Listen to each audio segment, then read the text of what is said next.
الحمد لله نحمده ونستعينه ونستغفره ونؤمن به ونتوكل عليه ونعوذ بالله من شرور أنفسنا ومن سيئات أعمالنا من يهده الله فلا مضل له ومن يضلله فلا هادي له ونشهد أن سيدنا ومولانا محمدًا عبده ورسوله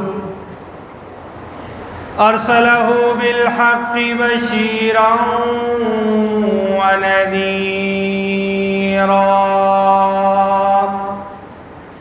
وداعيا إلى الله بإذنه وسراجا منيرا أما بعد فأعوذ بالله من الشيطان الرجيم بسم الله الرحمن الرحيم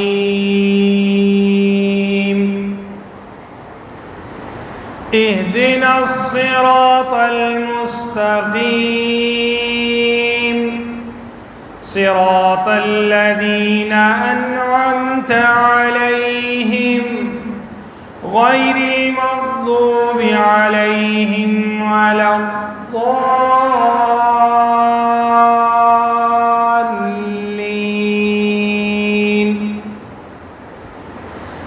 وقال تعالى في مقام آخر فاسألوا أهل الذكر إن كنتم لا تعلمون. وقال تعالى في مقام آخر فأولئك مع الذين أنعم الله عليهم من النبيين والصديقين والشهداء والصالحين. وقال تعالى في مقام آخر أولئك هم المفلحون. وقال النبي صلى الله تعالى عليه وسلم من تمسك بسنتي عند فساد أمتي فله أجر 100 شهيد. وقال النبي صلى الله تعالى عليه وسلم أنتم شهداء الله في الأرض. وقال النبي صلى الله تعالى عليه وسلم فعليكم بسنتي وسنة الخلفاء الراشدين المهديين أو كما قال عليه الصلاة والسلام.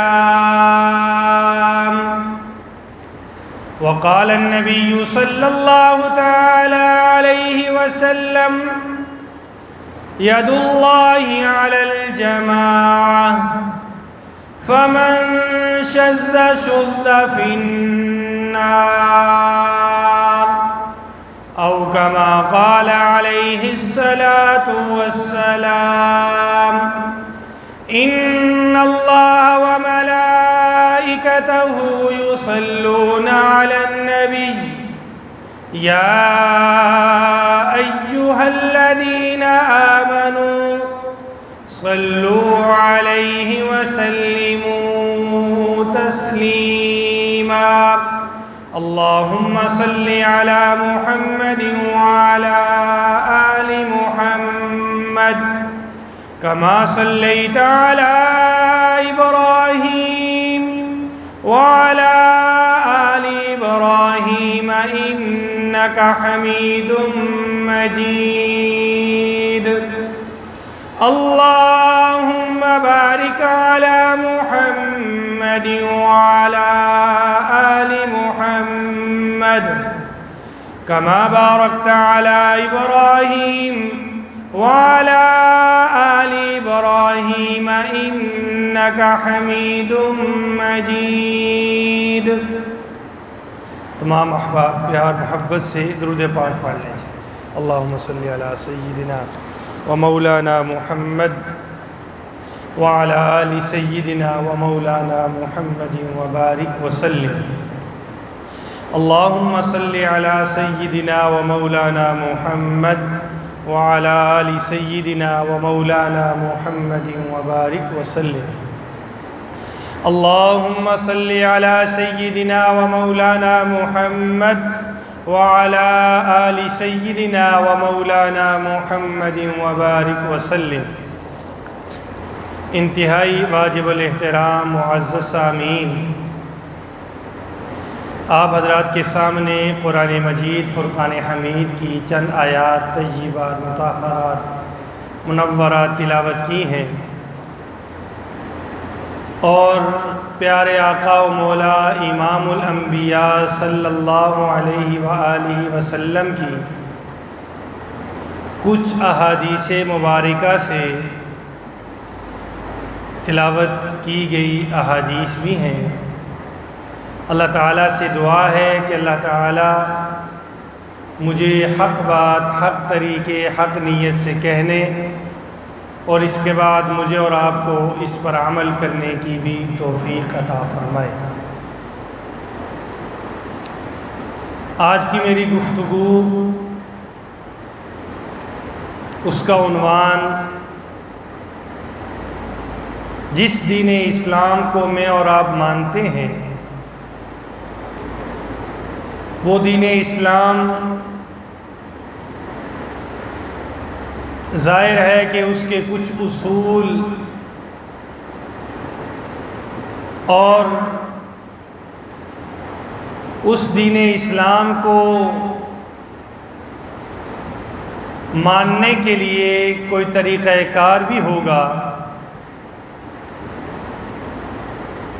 اور وہ طریقہ، وہ اصول جو علماء نے بڑی وضاحت کے ساتھ لکھے اور بیان کیے، وہ 4 ہیں۔ گویا آپ اس کو یوں بھی سمجھ سکتے ہیں کہ شریعت کے ماخذ جس کو ہم شریعت کہیں گے، اور وہ اصول جو ہمیں شرعی اعتبار سے اللہ تک پہنچانے والے اور جنت تک لے جانے والے ہیں، وہ 4 ہیں۔ نمبر 1 قرآن کریم، نمبر 2 سنت، نمبر 3 اجماع، اور نمبر 4 اجتہاد جسے قیاس کہتے ہیں۔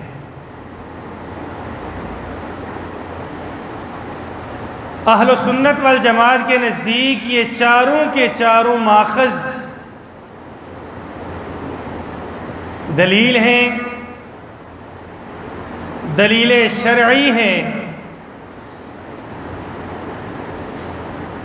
اور دین سارے کا سارا ان چاروں میں بند ہے۔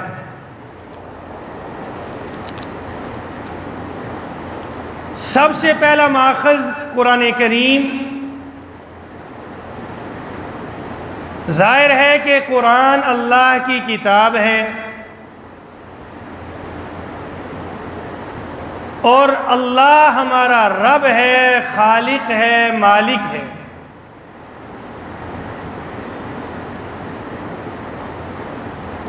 ان الحکم الا للہ،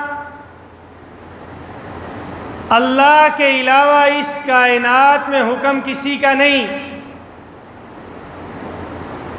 اس کائنات میں اسی بنانے والے کا حکم چلے گا۔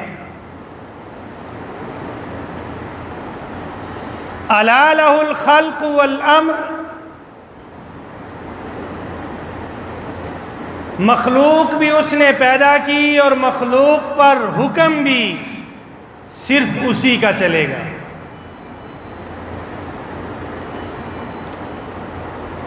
لہذا قرآن کریم اللہ کی کتاب ہے اور سب سے پہلا حکم اللہ کا وہ قرآن کریم کے اندر موجود ہے۔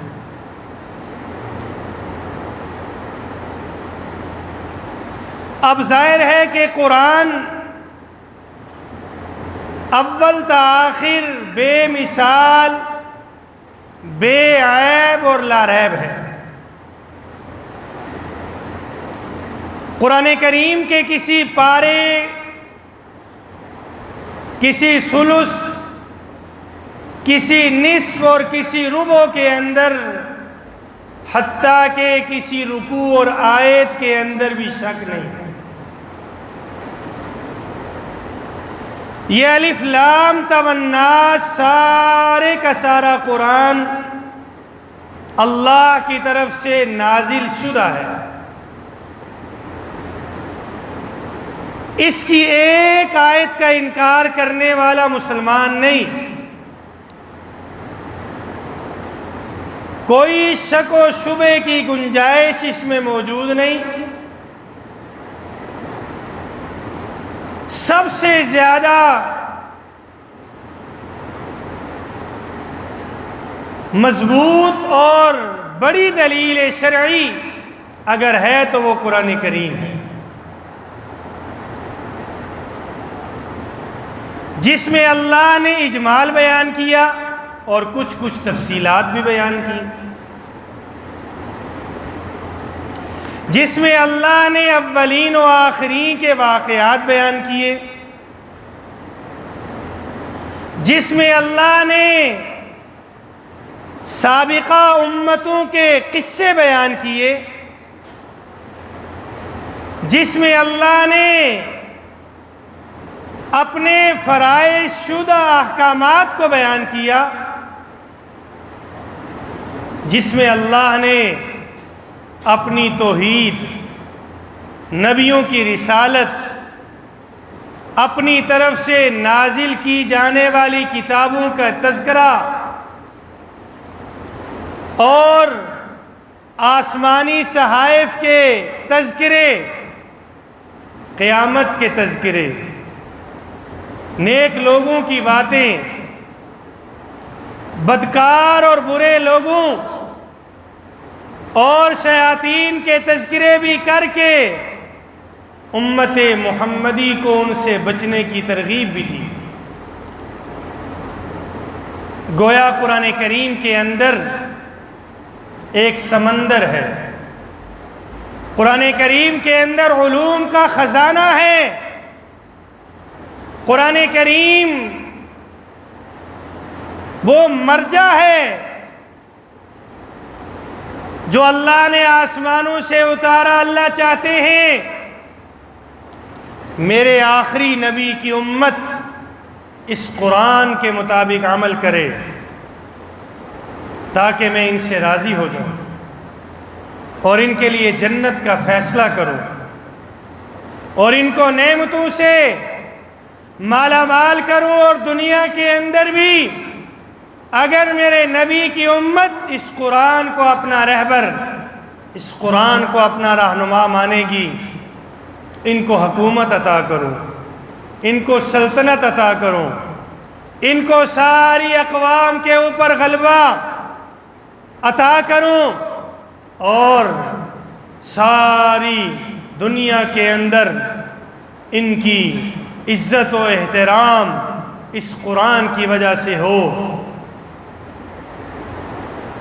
لہٰذا یہ بات سب سے پہلے اپنے ذہنوں میں بٹھا لیں اور اچھی طرح ذہن نشین کر لیں کہ ہماری شریعت میں 4 دلائل ہیں، اور سب سے بڑی دلیل قرآن کریم جو اللہ کی منزل کتاب ہے، آسمانوں سے نازل کی جانے والی کتاب ہے، وہ ہے سب سے پہلی دلیل شرعی قرآن کریم، اور دوسری دلیل شرعی وہ سنت ہے۔